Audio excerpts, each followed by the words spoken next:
आइए जानते हैं भगवान जगन्नाथ जी के मंदिर से जुड़े अनसुलझे रहस्य। भगवान जगन्नाथ के मंदिर में आज भी कई ऐसे चमत्कार होते हैं जिनका जवाब विज्ञान के पास भी नहीं है।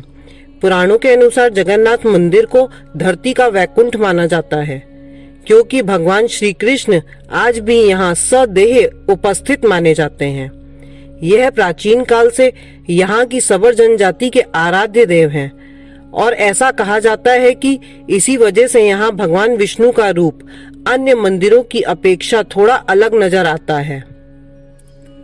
भगवान जगन्नाथ को समर्पित इस मंदिर का निर्माण 10वीं शताब्दी में हुआ था, जिसे 4 धामों में से स्थान प्राप्त है। ऐसी मान्यता है कि मंदिर की चोटी पर लहराता ध्वज सदैव हवा की विपरीत दिशा में लहराता है।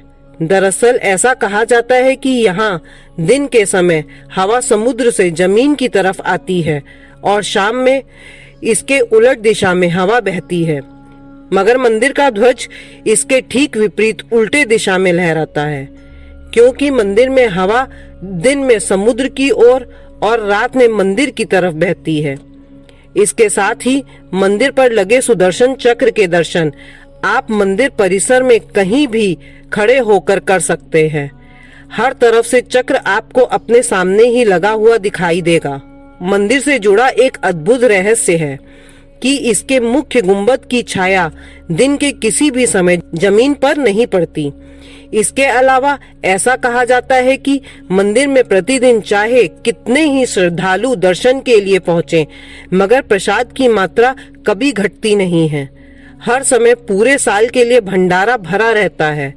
ऐसी मान्यता है कि भगवान जगन्नाथ के प्रताप से यहाँ हजारों लोगों से लेकर लाख लोगों तक को प्रतिदिन भरपेट भोजन खिलाया जा सकता है, चाहे श्रद्धालुओं की संख्या में कितनी भी वृद्धि हो जाए। मंदिर के अंदर पकाया जाने वाला प्रसाद कभी कम नहीं होता। यहाँ का प्रसाद भी अनोखे तरीके से पकाया जाता है। दरअसल प्रसाद पकाने के लिए 7 बर्तन एक दूसरे पर रखे जाते हैं, जिन्हें लकड़ी के चूल्हे पर पकाया जाता है, मगर बताया जाता है कि इस प्रक्रिया में सबसे ऊपर बर्तन में रखी हुई सामग्री सबसे पहले पकती है और फिर धीरे धीरे नीचे के बर्तनों में रखी सामग्री पकती है। यहाँ की विशाल रसोई में भगवान जगन्नाथ को चढ़ाने वाले महाप्रसाद को बनाने के लिए 500 रसोइये लगे रहते हैं, जिनके लिए अलग से 300 सहयोगी काम करते हैं, यानी करीब 800 लोग मिलकर महाप्रसाद तैयार करते हैं। यहाँ प्रसाद रूप में भक्तों को गोपाल भोग बांटा जाता है। इस मंदिर की एक और चमत्कारी बात है कि मंदिर के अंदर प्रवेश करते ही आपको समुद्र की लहरों की ध्वनि नहीं सुनाई देगी, लेकिन जैसे ही आप मंदिर प्रांगण से बाहर निकलेंगे, समुद्र की लहरों की ध्वनि स्पष्ट रूप से सुन सकते हैं। सुबह और शाम के समय इस चमत्कार को और अधिक स्पष्ट रूप से महसूस किया जा सकता है। भारत में किसी मंदिर का ध्वज हर दिन नहीं बदला जाता। जगन्नाथ जी मंदिर ही एक ऐसा मात्र मंदिर है जिसका ध्वज हर दिन बदला जाता है। हर दिन एक पुजारी को ऊंचे गुंबद पर चढ़कर ध्वज बदलना होता है। जगन्नाथ मंदिर की ऐसी मान्यता है कि अगर एक दिन भी ध्वज नहीं बदला गया तो मंदिर 18 वर्षों के लिए बंद हो जाएगा। लोक मान्यताओं के अनुसार महाराज रणजीत सिंह ने जगन्नाथ मंदिर के लिए अमृतसर के स्वर्ण मंदिर से भी कहीं अधिक स्वर्ण दान किया था। इसके अलावा अपने अंतिम दिनों में अपनी वसीयत में से दुनिया का बेशकीमती कोहिनूर हीरा भी इस मंदिर को दान कर गए थे।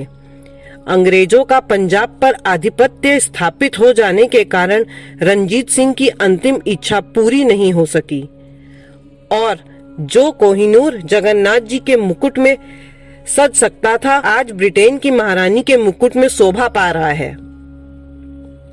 जगन्नाथपुरी की रथ यात्रा की ही तरह भगवान जगन्नाथ को उनके जन्मदिन के अवसर पर ज्येष्ठ पूर्णिमा के दिन मंदिर के अंदर से बाहर लेकर आया जाता है। भगवान जगन्नाथ के भक्तों के लिए यह काफी महत्वपूर्ण उत्सव है। इस उत्सव में भगवान जगन्नाथ जी को सुभद्रा और बलभद्र के साथ मंदिर से बाहर लाकर स्नान वेदी पर पूरे पारंपरिक तरीके से शुद्ध जल से भरे 108 घड़ों से स्नान कराया जाता है। इसके बाद श्रद्धालुओं को दर्शन के लिए सजाया जाता है। ऐसी मान्यता है कि यह परंपरा राजा इंद्रद्युम्न के समय से चली आ रही है। आप भी ये जानकर हैरान हो जाएंगे कि भगवान श्री कृष्ण का हृदय आज भी जीवित है। भगवान श्री कृष्ण 16 कलाओं से युक्त ईश्वर के पूर्ण अवतार माने जाते हैं। वैसे तो श्री कृष्ण सर्वत्र व्याप्त हैं, लेकिन उन्हीं श्री कृष्ण के अवतारी शरीर का हृदय आज भी जीवित अवस्था में धड़क रहा है। कहा जाता है कि जब श्री कृष्ण ने अपनी देह का त्याग किया, तब उनका अंतिम संस्कार किया गया। अंतिम संस्कार में श्री कृष्ण की देह पूरी तरह पंच तत्व में विलीन हो गई, लेकिन उनका हृदय वैसा का वैसा ही रहा। अग्निदाह में उनका हृदय नष्ट नहीं हुआ, वह एक जीवित व्यक्ति के हृदय की तरह ही धड़क रहा था। कहा जाता है कि श्री कृष्ण की मृत्यु के बाद जारास्वर नामक एक आदिवासी शिकारी ने उनके शरीर का अंतिम संस्कार किया, लेकिन श्री कृष्ण का हृदय नहीं जला। परंपरा के अनुसार पिंड को जल में प्रवाहित कर दिया गया। जल शुद्धि के अनुसार उस पिंड ने एक लट्ठे का रूप ले लिया। भगवान जगन्नाथ के भक्त राजा इंद्रद्युम्न को यह लट्ठा मिला। उन्होंने भगवान विश्वकर्मा के द्वारा इस लट्ठे को भगवान जगन्नाथ की मूर्ति के भीतर स्थापित करवा दिया। कहा जाता है कि भगवान श्री कृष्ण का हृदय आज भी जस का तस है, जो भगवान जगन्नाथ के काठ की मूर्ति के अंदर स्थापित है। भगवान जगन्नाथ का रहस्य आज तक कोई भी नहीं जान पाया है। भगवान जगन्नाथ की मूर्ति को हर 12 साल में बदला जाता है। इस दौरान पूरे शहर की रोशनी बंद कर दी जाती है।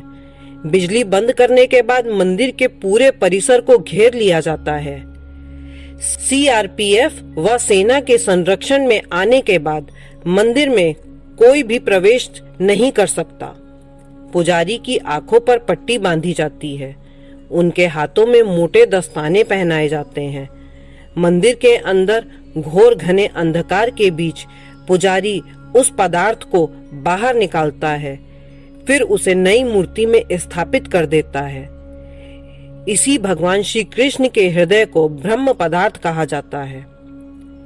इस ब्रह्म पदार्थ के रहस्य को आज तक कोई नहीं जान पाया। सैकड़ों वर्षों से एक मूर्ति से दूसरी मूर्ति में यह ब्रह्म पदार्थ स्थानांतरित किया जाता है। खास बात यह है कि ब्रह्म पदार्थ को बदलने वाला पुजारी भी यह नहीं जानता कि वह किस चीज को हस्तांतरित कर रहा है, क्योंकि उसके हाथों में दस्ताने होते हैं और आंख पे पट्टी बंधी होती है। हाथ को बदलने वाले पुजारी यह जरूर कहते हैं कि वह जिस पदार्थ को बदलते हैं वह किसी खरगोश के जैसे उछलता है। आज जो पुरी के मंदिर के विषय में आश्चर्यजनक बातें सुनते हैं, यह उसी ब्रह्म पदार्थ का ही चमत्कार है। उसके चमत्कारों की व्याख्या अनंत है। माना जाता है कि 3 बार समुद्र ने जगन्नाथ जी के मंदिर को तोड़ दिया था।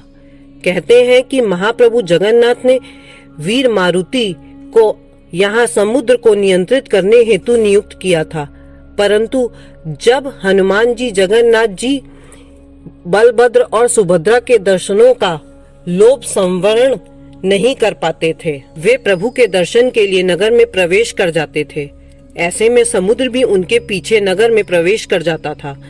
केसरी नंदन हनुमान जी की इस आदत से परेशान होकर जगन्नाथ महाप्रभु ने हनुमान जी को यहाँ स्वर्ण बेड़ी से आबद्ध कर दिया। यहाँ जगन्नाथपुरी में ही सागर तट पर वेदी हनुमान जी का प्राचीन और प्रसिद्ध मंदिर है। भक्त लोग वेदी के जकड़े हुए हनुमान जी के दर्शन करने के लिए यहाँ आते हैं। आपको हमारे द्वारा दी गई जानकारी पसंद आई हो तो हमारे चैनल को लाइक, शेयर एंड सब्सक्राइब करें। धन्यवाद।